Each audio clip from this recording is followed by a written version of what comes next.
All right, at least 3 people arrested overnight after an anti-ICE protest swarmed an ICE facility. And now immigration officials are calling out local politicians for not taking a stand against this chaos. The city's ICE director telling Fox exclusively about the danger Portland is facing. There have been folks that have been assaulted right down here on the street, even across the street, and it takes Portland police a while to respond, or sometimes they don't respond at all. It is frustrating. It's frustrating for us to watch people be attacked on the street and know that we don't have the authority to be able to really step in unless there's some nexus to federal law. That's frustrating for us. Joining me now is former acting DEA administrator under President Trump, Derek Maltz. Derek, it's great to see you. These protests in Portland have been going on for over 100 days now, and you just heard it. Apparently, they turn violent often, but police don't get involved because of local politics. This sounds like an absolute recipe for disaster. Your reaction to this? Right. Politics are getting in front of public safety. President Trump was voted in November to reestablish law and order and keep Americans safe and secure. And that's exactly what they're doing, Carly. The government now has formed what I like to call a powerful force of good that's out there every day defeating evil. No longer are the brave ICE officers and FBI, DEA, HSI, they're not going to tolerate the incompetence of the state and local police. The taxpayers are paying overtime for all these cops to be out there. But if they're not doing their job because these mayors and, in these different cities and the city councils are directing them to stand by, I got news for Portland. The National Guard is coming. The Secretary of War, the President of the United States are not going to tolerate it, so get ready. Yeah, the National Guard is coming. They're apparently training right now, but help appears to be on the way. But in the meantime, Derek, the director of Portland's ICE office, the woman that you just heard from, she says that her employees are getting doxxed. They're getting followed to their houses. And she says that sometimes a crowd of 50 people in about 30 minutes can turn into 1,000. There's about 20 people in that facility. And she's worried that these protesters are going to take the whole facility over. And then you have the mayor and local politicians there not stepping in and doing anything to stop this. I mean, have you ever seen a situation like this?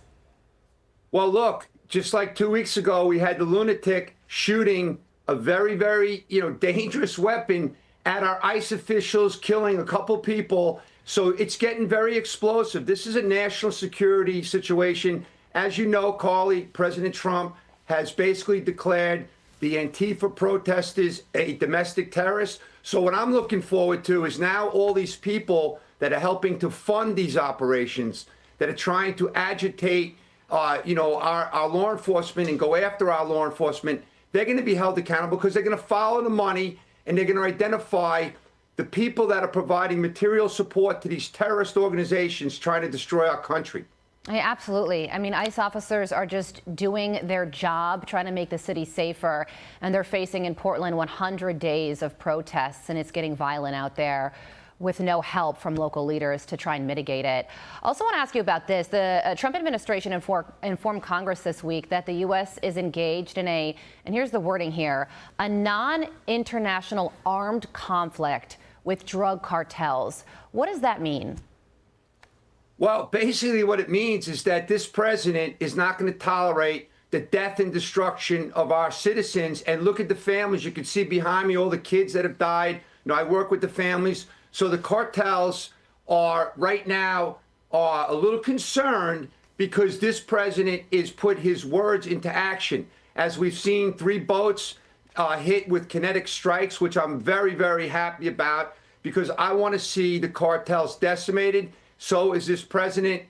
He's been talking about it and now he's doing it.